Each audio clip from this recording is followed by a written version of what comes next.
আসসালামু আলাইকুম রহমতুল্লাহি ওয়া বারাকাতুহু। নিশ্চয়ই সকল বন্ধুরা ভালো আছেন, সুস্থ আছেন। আমি আপনাদের দয়া আল্লাহর শেষ মেহেরবানিতে খুব ভালো আছি। মোবাইল টেকনিশিয়ানরা প্রতিনিয়ত শিক্ষা অর্জন করে। বন্ধুরা, আমারও এরকম হয়। কোনো এক সময় দিন 40-50টা সেট ডেলিভারি দেওয়ার ক্ষমতা ছিল। স্মার্টফোন যখন এসেছে মার্কেটে, তখন স্মার্টফোনের কাজ করতে অনেকটা সময় ব্যয় হয়। বন্ধুরা, এই সেটগুলো খুলতেও বেশি সময় লাগে, ফিটিং করতে এবং কাজ করতেও বেশ কিছু সময় লাগে। এগুলোর মূল কারণ হচ্ছে, কোনো এক সময় নোকিয়া 1110 ফোন মার্কেটে যখন ছিল, একাধারে 4-5 বছর একটি মডেল মার্কেটে টিকে থাকতো। যার কারণে একটা সেট সম্পর্কে যত ধরনের সমস্যা আছে এবং সমাধান আছে, টোটাল কিছুই কিন্তু আমাদের মুখস্থ হয়ে যেত এবং ওই সময় আমরা খুব দ্রুত কাজগুলো করে ফেলতে পারতাম। এখন হয়েছে প্রতিদিন নতুন নতুন মডেল, নতুন নতুন ব্র্যান্ড আর নতুন নতুন কনফিগার, যার কারণে ডায়াগ্রামগুলো ভিন্ন, পার্টসগুলো ভিন্ন। আর যখনই আমাদের কাছে একটা সেট আসে, ওই একটা সেট একবার কাজ করার পরে দ্বিতীয়বার ওই মডেলটি আমরা পাবো, এর নিশ্চয়তা পাই না। যার কারণে প্রতিনিয়ত নতুন নতুন ধরনের সমস্যার সম্মুখীন হতে হয় আর কাজগুলো করতে বেশ কিছুটা সময় লেগে যায়। আমরা যারা মোবাইল টেকনিশিয়ান আছি, আমরা সবসময় মনে করি যে বাংলাদেশে মোবাইল টেকনিশিয়ান অনেকটা বেড়ে যাচ্ছে, আর যার কারণে আমরা হয়তো আগামী দিনে এই জগৎটা ছোট হয়ে আসছে, এখানে রিজিক কমে যাচ্ছে অথবা ইনকামের রাস্তাগুলো আস্তে আস্তে সংকুচিত হয়ে যাচ্ছে। বন্ধুরা, এই ধারণাগুলো একেবারেই সঠিক নয়। বাংলাদেশে ইউজার বাড়ছে, আর সেক্ষেত্রে দেখা যাচ্ছে যে আমরা যারা স্মার্টফোনের দিকে অগ্রসর হচ্ছি, এটা আস্তে আস্তে সংখ্যাটা এমন পর্যায়ে আসছে যে বাংলাদেশে বর্তমানে যে পরিস্থিতি, আগামী 5 বছরের মধ্যে হয়তো 100% স্মার্ট টেকনোলজি মানুষের হাতে চলে আসবে। আর একজন টেকনিশিয়ান প্রতিদিন 5টা স্মার্টফোন সারতে মোটামুটিভাবে সময়টা চলে যায়। বন্ধুরা, যার কারণে আমি মনে করি যে কোনো এক সময় একটা টেকনিশিয়ান, যোগ্য টেকনিশিয়ান দিনে 30-40টা 50টা সেট ডেলিভারি করতে পারত। কোনো টেকনিশিয়ান দৈনিক কমপক্ষে 20টা কাজ করত। স্মার্টফোনের যুগে এসে দেখা গেছে যে আমরা সারাদিনে 5টি কাজ করতে মোটামুটি সময় ব্যয় হয়ে যায়। এই ক্ষেত্রে স্মার্টফোনের কাজ যারা করে, তাদের ইনকামের সোর্সগুলো কিন্তু অনেক বেশি। যার কারণে বাংলাদেশ না, সারা পৃথিবীতে মোবাইল টেকনিশিয়ানের আরও প্রয়োজন আছে। আর বেকারত্ব দূরকরণের জন্য আমাদের প্রচেষ্টা করতে হবে, এই কারণে আমরা চেষ্টা করে যাচ্ছি। বন্ধুরা, এই মুহূর্তে যে কাজটি আপনাদের সামনে উপস্থাপন করব, এই কাজটি হচ্ছে হুয়াওয়ে ফোনের একটি কাজ। এই ফোনটি কোনো এক টেকনিশিয়ানের কাছে গিয়েছিল এবং সেখান থেকে এই কাজটি করতে ব্যর্থ এবং একাধিক টেকনিশিয়ান ঘাটার পরে কাস্টমার কেয়ারে যায়। বন্ধুরা জানেন, কাস্টমার কেয়ারে কোনো ধরনের কম্পোনেন্ট, আইসি বা মাদারবোর্ডের হার্ড কোনো কাজ তারা করে না। আর এই ক্ষেত্রে তারা এই মোবাইল ফোনটি মাদারবোর্ড চেঞ্জ করতে বলেছিল এবং সেক্ষেত্রে প্রায় বিগ অ্যামাউন্টের একটি কস্টিং তারা দেখিয়েছিল কাস্টমারকে। আমার কাছে যখন আসে ফোনটির সমস্যা, ফোনটি হুয়াওয়ে লোগো এসে হ্যাং হয়ে দাঁড়িয়ে থাকতো, সামনেও যেত না, পিছনেও আসতো না। এমত অবস্থায় ফ্ল্যাশ দেওয়ার চেষ্টা করি। হুয়াওয়ে ফোন অফিসিয়াল ফ্ল্যাশ ফাইলের সিস্টেমগুলো হচ্ছে মেমোরি কার্ড দিয়ে ফ্ল্যাশ করা বা ইউএসবি দিয়েও কিন্তু আমরা বেশ কিছু ডিভাইস দিয়ে ট্রাই করেছি। ব্যর্থ হওয়ার পরে কোনো ধরনের রিকভারিতে পৌঁছায়নি ফোনটি। তখন আমি বুঝতে পেরেছিলাম যে আমাদের এখানে প্রোগ্রামটাই কাজ করছে না, পার্টিশন নষ্ট হয়ে গেছে। যার কারণে এখন যে কাজটি দেখাচ্ছি আপনাদেরকে, সে কাজটি হুয়াওয়ে ফোনটা লোগো হ্যাং থাকার পরে আমরা সমাধানের প্রচেষ্টা করেছি। আলহামদুলিল্লাহ, সেই সাকসেসফুলি কাজটি আপনাদের সামনে তুলে ধরবো। আশা করি ভিডিওটি দেখলে অবশ্যই ভালো লাগবে। ভালো লাগলে ভিডিওটি শেয়ার করে সকলের মাঝে ছড়িয়ে দেওয়ার জন্য চেষ্টা করবেন। বন্ধুরা, মন থেকে যারা উদার, তাদের জন্য রহমত বরকত সব কিছুই অপেক্ষা করে। যার কারণে আমরা কখনোই যেন এটা না ভাবি যে এগুলো ছড়িয়ে পড়লে আমাদের ক্ষতি হবে। রিজিকের মালিক আল্লাহ। ছোট একটি কথা বলি, আমার এক বন্ধু বিয়ে করতে চাচ্ছিল যখন তার ইনকাম সোর্স একেবারে জিরো। বন্ধুরা, ধর্মকে খুব বেশি অনুসরণ করতো তার ফ্যামিলি। সেই ছেলেটিকে আমি যখন বললাম যে তুমি বিয়ে করবা, তাহলে তোমার ইনকামের উৎসটা কী, সে আমাকে কোরআন হাদিসের দৃষ্টিতে একটি উদাহরণ দিয়েছিল, যার কারণে আমার মুখটা বন্ধ হয়ে গেছে। উদাহরণটা ছিল এই যে আমি যাকে বিয়ে করে নিয়ে আসবো, সে তো রিজিকবিহীন পৃথিবীতে আসেনি। অতএব সে যখন আমার বাসায় আসবে, তার রিজিকটা তার সঙ্গে সঙ্গে আমার বাসায় চলে আসবে। বন্ধুরা, পৃথিবীতে প্রত্যেকটা প্রাণীর রিজিকের মালিক আল্লাহ, রিজিক বিনা ইনদাল্লাহ। অতএব আমরা রিজিক নিয়ে শঙ্কিত না হয়ে সামনের দিকে ভালো ভালো কাজ করার চেষ্টা করি। ইনশাআল্লাহ রিজিক আমাদের কাছে আসবেই আসবে। আসুন আমরা ভিডিওটি দেখি।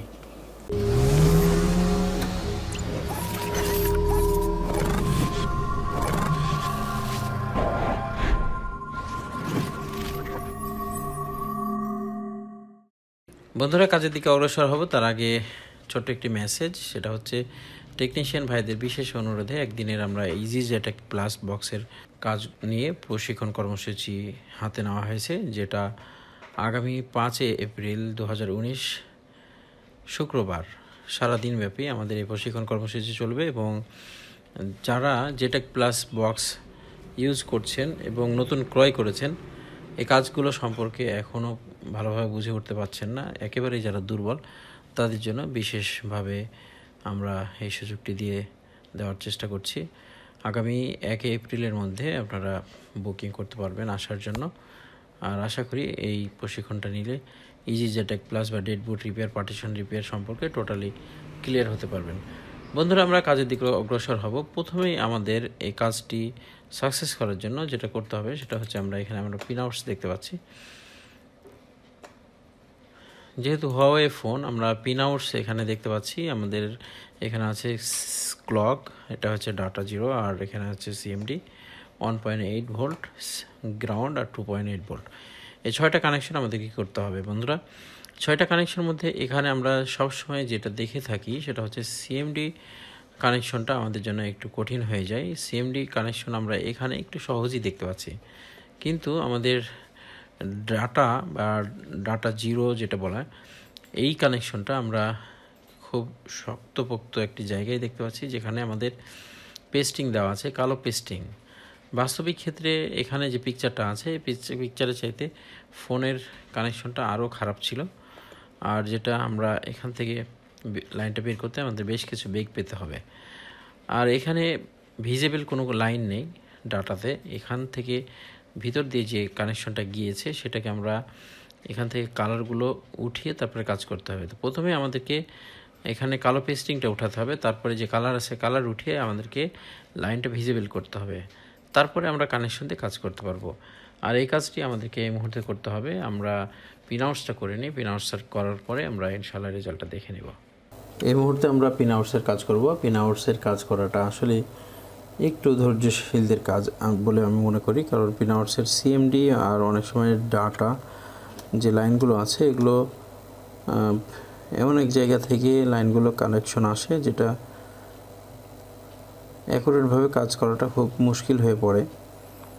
আর আমি বিশেষ করে এটা থেকে খুব ভালোভাবে রেজাল্ট পাই আমার মাইক্রোস্কোপ থাকার কারণে, যার কারণে বন্ধুরা আমাদেরকে এই ইনস্ট্রুমেন্টগুলো সবসময় পারফেক্টভাবে সামনের দিকে এগিয়ে নেওয়া উচিত। এখানে হুয়াওয়ের যে আমাদের পিন আউটসটা আছে, পিন আউটসের মধ্যে আমরা এখানে অন্যান্য যে কানেকশন আছে এগুলো খুব সহজে পেয়ে গেছিলাম, কিন্তু আমাদের যে ডাটা 0 যেটা আছে, ডাটা 0 লাইনটা একেবারেই বাজে পরিস্থিতিতে আমরা দেখেছি, যেটা মাদারবোর্ডের ভিতরে কালার যে প্রিন্ট থাকে, কালারের নিচে আমাদেরকে লাইনটাকে ঘষে নিয়ে আসতে হয়েছে। আর এটা খুব ডিফিকাল্ট ছিল আমাদের জন্য। আর এই কাজগুলো আসলে খুব গুরুত্বপূর্ণ, এবং এই কাজ থেকে আমরা অনেকেই শুধু এই লাইনটা আর ভয়ে কিন্তু দূরে থাকি, কাজগুলো থেকে করতে চায় না, এভাবে কিন্তু পিছিয়ে যায়। যার কারণে এই লাইন সম্পর্কে আমাদেরকে পজিটিভলি ধারণা রাখতে হবে, এবং এই সূক্ষ্ম লাইনগুলোকে সবসময় আমরা টানার মানসিকতা নিয়েই কাজ করব। তাছাড়া আমরা ডেডবুট রিপেয়ার বা এইসব ইএমসি রিপেয়ারের কাজগুলোতে সাকসেসফুলিভাবে সামনে এগোতে পারবো না। আর ইএমসির লাইনগুলোকে অ্যাক্টিভ করার জন্য অবশ্যই খুব সরু চিকন আয়রনের প্রয়োজন। আয়রনের হিটগুলোও কিন্তু সামঞ্জস্যপূর্ণভাবে সঠিকভাবে থাকতে হয়, তাছাড়া কাজগুলো অ্যাকুরেট হয় না। লাইনগুলোকে পারফেক্টভাবে আমি টানার চেষ্টা করছি।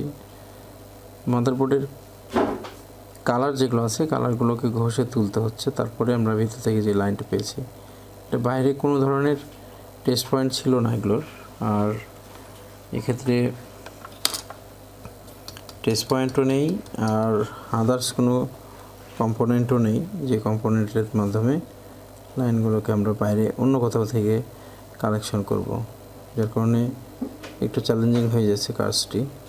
কিন্তু মোবাইল টেকনিশিয়ান বলে কথা, যতক্ষণ পর্যন্ত আমরা ডিফারেন্ট কিছু করতে না পারি ততক্ষণ পর্যন্ত মানসিক প্রশান্তিরও অভাব থাকে। রাত জেগে কাজ করতে হবে, মানুষের কাজগুলো সুন্দরভাবে দেওয়ার চেষ্টা করতে হবে। এখনও বেশ কিছু ছাত্র রয়ে গেছে আমার সাথে যারা কাজগুলোকে দেখছে। আর রাত্রি এখন 3:15 বাজে। কয়টা বাজে আমি যে 3:12। ঘড়ির টাইমটা একটু দেখিয়ে দাও।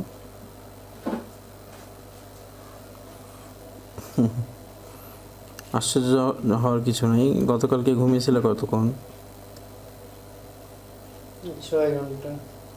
6 ঘন্টা ঘুম হয়েছিল।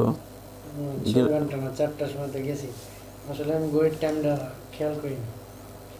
আচ্ছা আচ্ছা, 4টার সময় গেছে, ঘুমাইতে ঘুমাইতে 5টা 5:30 বেজে গেছিল না? সকালে উঠেছে কয়টায়? 9টায়, 9:30। 9:30 যদি ঘুম থেকে উঠে যাও তাহলে তোমার ঘুম হয়েছে মাত্র 4 ঘন্টার মতো। বন্ধুরা, এই মুহূর্তে আমাদের ডাটা জিরো যেটা আছে ডেটো, এটার কানেকশনটাতে আমাদের একটু প্রবলেম করছিল, যার কারণে বেশ কিছু সময় লেগেছে। বাকি কানেকশনগুলো আমরা খুব দ্রুত করতে পেরেছি। আসুন দেখে নিই আমাদের কানেকশনটা হয়ে গেছে। আমাদের আগামীর কাজগুলো কীভাবে হচ্ছে সে বিষয়টি দেখার চেষ্টা করি ইনশাআল্লাহ। বন্ধুরা, এই মুহূর্তে আমরা জেটেক প্লাসটাকে ওপেন করছি। জেটেক প্লাস ওপেন হয়ে যাওয়ার পরে যেহেতু আমরা পিনআউটসে কাজ করেছি, যার কারণে আমাদেরকে আইএসপিতে আসতে হবে। আইএসপিতে আসার পরে আমরা কানেকশনটা চেক করে নেব। আমাদের মোবাইল ফোনের মাদারবোর্ডটা সঠিকভাবে কানেক্টিভিটি হয়েছে কিনা সেটা আমাদেরকে চেক করতে হবে। বন্ধুরা, এই মুহূর্তে আমরা চেক ইএমসি নিজি জেটেক পোর্ট আমরা করেছি। দেখতে পাচ্ছেন যে হাই পাওয়ারে আমাদের এটা কানেকশন 100% দেখিয়েছে। ব্র্যান্ড হচ্ছে Hi6210 SFT, ম্যানুফ্যাকচারার হচ্ছে হুয়াওয়ে। আর এখানে ডিভাইস দেখতে পাচ্ছি Hi6210 SFT। আর এখানে আদার্স ইনফরমেশনগুলো আছে। অ্যান্ড্রয়েড ভার্সন হচ্ছে 6.0। আমরা এখানে পার্টিশন দেখতে পাচ্ছি। সমস্যা হলো এখানে health report is very bad দেখাচ্ছে আমাদের ইএমএফসিতে। GPT header is found.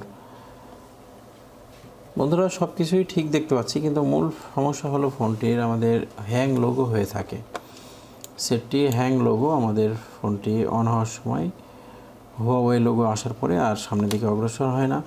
এই জন্য আমরা এখানে রাইট বাই ভেন্ডরে আসবো। এরপরে আমরা এখান থেকে হুয়াওয়ে যেহেতু ব্র্যান্ড নেই, এর জন্য আমরা কোয়ালকম হাইসিলিকন এটা সিলেক্ট করব। সিলেক্ট করার পরে আমরা সরাসরি চলে যাই আমাদের এক্সএমএল ফাইলে, যেখান থেকে আমরা হুয়াওয়ে ওই রিপেয়ার ফাইলটিকে দেখিয়ে দিতে পারবো।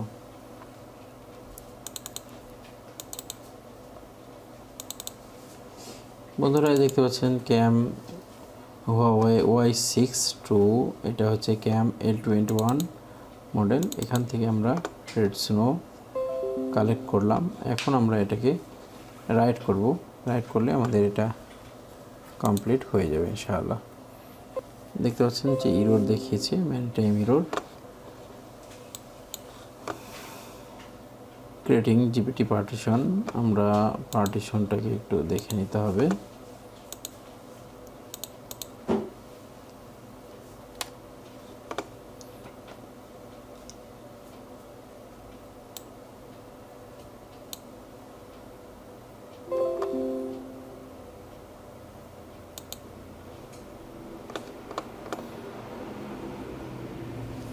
এখন আমাদের এটা ডিসকানেক্ট বলছে, ডিসকানেক্ট করতে বলছে। আমরা ডিসকানেক্ট অল ইএমসি লাইন্স করে নিই। এরপরে আমরা এটাকে আবার কানেক্ট করব। কানেক্ট করার পরে আমরা আবার চলে আসি রাইট বাই ভেন্ডরে। এরপরে আমরা এখান থেকে আবার ফাইলটা দেখিয়ে দিই। দেখানোর পরে আমরা এখন রাইটিংয়ে দিই। বন্ধুরা, দেখতে পাচ্ছেন আমাদের ইএমসি এখন রাইটিং করছে। এখন ইরোরের আর কোনো সমস্যা নেই। বন্ধুরা, ইএমএমসি রিপেয়ারের জন্য কিছু সূক্ষ্ম বিষয় আছে, যে বিষয়গুলো আমরা ফলো করলে আমাদের এই কাজগুলো খুব সাকসেসফুলিভাবে সামনের দিকে এগিয়ে যেতে পারবো। আর এ বিষয় নিয়ে আমি কথা বলার চেষ্টা করি সবসময়। আগামী এপ্রিল 5 এপ্রিল 2019। আমরা বাংলাদেশের যারা জেটেক প্লাস বক্স ইউজ করছেন, রিসেন্টলি কিনেছেন, একেবারে এ বিষয়ে অজ্ঞ, তাদেরকে নিয়ে ছোট্ট একটি আলোচনা সভা করছি, যেখানে আমরা এই যে জেটেক প্লাস সম্পর্কে মোটামুটি ডিসকাস করার সুযোগ থাকবে। যেহেতু মোবাইল টেকনিশিয়ানরা অত্যন্ত ব্যস্ত সময় পার করে, যার কারণে তাদেরকে শুক্রবারের দিন আমরা চুজ করেছি, যে দিনটা আমরা ফ্রি থাকব, এবং এই দিনে আমরা ফ্রি সময়ে ডিসকাসটা করে নেব, যাতে করে আমাদের ব্যবসার উপরে কোনো ইফেক্ট না থাকে। আগামী 5 এপ্রিল 2019 টেকনিশিয়ানরা রাজশাহীতে আসবেন। যারা জেটেক প্লাস সম্পর্কে জানতে ইচ্ছুক, আমার সাথে সরাসরি মোবাইল নাম্বারে যোগাযোগ করবেন। আর এই প্রশিক্ষণটা শুধুমাত্র নতুনদের অনুরোধেই শুরু করতে যাচ্ছি। আশা করি এটার প্রশিক্ষণে যারা অংশগ্রহণ করবে তাদের আগামীতে জেটেক প্লাস সম্পর্কে যেসব দুর্বলতা আছে সেসব দুর্বলতা পুরোপুরিভাবে ইনশাআল্লাহ চলে যাবে। বন্ধুরা, আমাদের কাজ কমপ্লিটের পথে।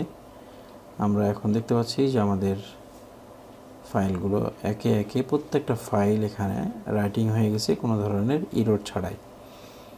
আর পূর্বে যখন আমরা ইরোড দেখেছিলাম, ইরোরের যে সলিউশনটা আছে সেটাও আপনারা অবশ্যই লক্ষ্য করেছেন।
বন্ধুরা দেখতে পাচ্ছেন যে আমাদের ইএমসিটা রাইট কমপ্লিট হয়ে গেছে, অল ডান দেখতে পাচ্ছি আমরা। এখন আমাদের খুলে নিতে হবে আমাদের মাদারবোর্ড পিন আউট থেকে, তারপরে আমরা চেক করে দেখব যে আসলে আমাদের কাজটি হয়েছে কিনা। তারপরে আমরা এখান থেকে আমরা চেকিং ইএমসি দেখতে পাচ্ছেন জিবিটি হেডার সাকসেসফুলি পার্সার দেখাচ্ছে,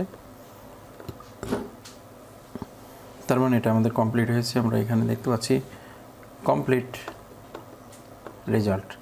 বন্ধুরা এখন আমরা চেক করব আমাদের কাজটি ওকে হয়েছে কিনা, সেটা দেখে নিতে হবে এই মুহূর্তে।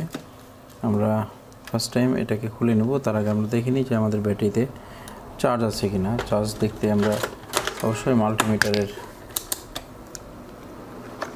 সাহায্য নিব।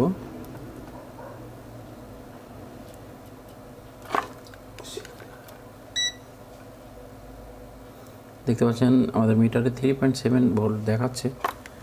এখন আমরা এটাকে কানেকশন আউট করি।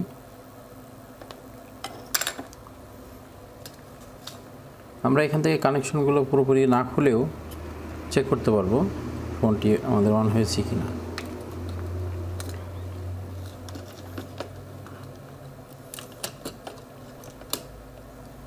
ডিসপ্লে কানেকশন দিতে হবে, এখানে ফ্লেক্স কানেকশন আর আমরা ব্যাটারি কানেকশন। এরপরে আমরা এটাকে অন করার জন্য পিসিবিটা এখানে চেপে ধরতে হবে, কারণ এখানে নিচেই আছে আমাদের পাওয়ার কানেকশন।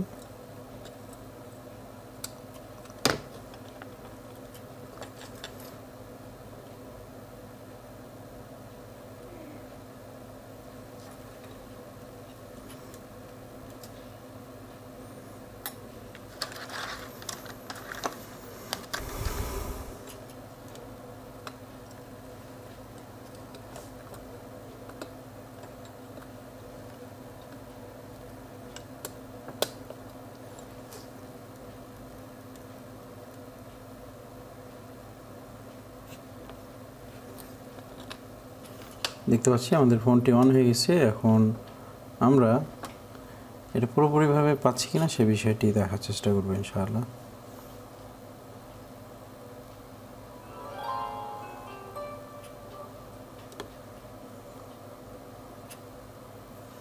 কিছুটা সময় নেবে, যদি আমাদের রিপেয়ার ফাইলটি ভালো হয়ে থাকে অবশ্যই ফোনটি অন হবে, কারণ আমাদের কাজের টোটাল সিস্টেমগুলো ঠিক ছিল। দেখতে পাচ্ছেন বন্ধুরা আমাদের ফোনটি ওকে হয়ে গেছে, আমাদের এটা দাঁড়িয়ে গেছে ডু নট কভার এটা দেখাচ্ছে।